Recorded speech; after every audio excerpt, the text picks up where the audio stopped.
Welcome to Infact Media Mzansi, where facts meet reality. Your source for breaking news, real stories, and the facts that matter. Stay with us. This is what we have in store for you today. That the use of we here is not what you've told us earlier, which is it was a reference to just the other party alone. You were all going to meet, all three of you, and then he says, I will call him, and then you get the termination letter. So the meeting was always on schedule, according to you. The meeting was going to happen. Then you get the termination letter, and then you then say, call him, and that follows with the urgently. I found him, what time do you want to meet? And then you say, I need to call him urgently. So whatever you tell us, you've testified you are going to discuss with General Dlamini, it appears on the sequence of these WhatsApp messages that the telephone call, this urgent telephone call, was going to be a different discussion, or in addition to the meeting, in fact, because the meeting was with you, Dlamini, and Sergeant Gosi, and the meeting was not precipitated by the termination letter according to the sequence of these WhatsApp messages. I say this to conclude that it seems that you were going to meet anyway. You just needed to deal with something urgently with him, but you were still going to have that three-person meeting that you've asked for. Am I correct? That's what it looks like? Commissioner, I respectfully disagree with you. The purpose of me requesting this engagement from the beginning was in terms of discussing the termination letter. The reason I send it is for General Dlamini to be aware of what the content of the discussion will be about. Okay. So when you first said we need to meet, it's because you already had the letter. Yes. And you wanted to discuss the letter from the get-go when you said let's meet. I agree with you. Okay. Thanks, Mr. Chair. Mr. Mnisi, your version throughout has been that this urgent meeting was to deal with year-end issues. And outstanding invoices. And outstanding invoices. Well, the termination letter was completely irrelevant to that.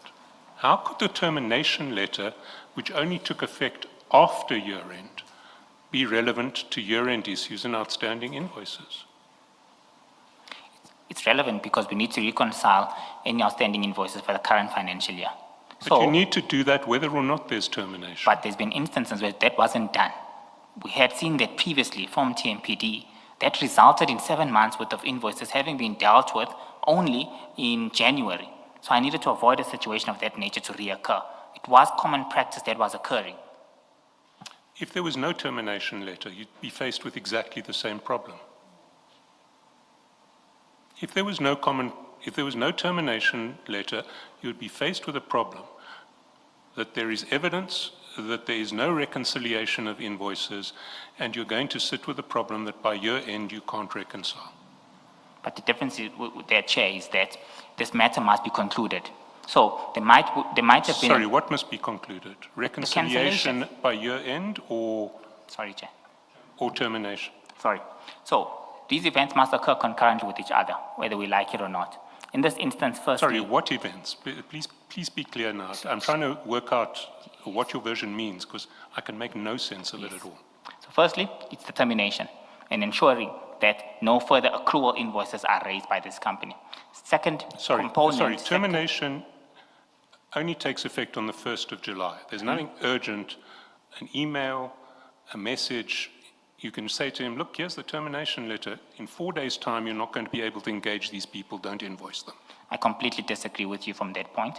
Taking into account what had occurred in the past, this was an urgent matter for me to deal with, to address on both events. Firstly, the outstanding payables issue and reconciliations being done accordingly. Okay, Secondly, stop at that first one. That first issue is going to be there whether or not there's a termination letter. You accept? I accept.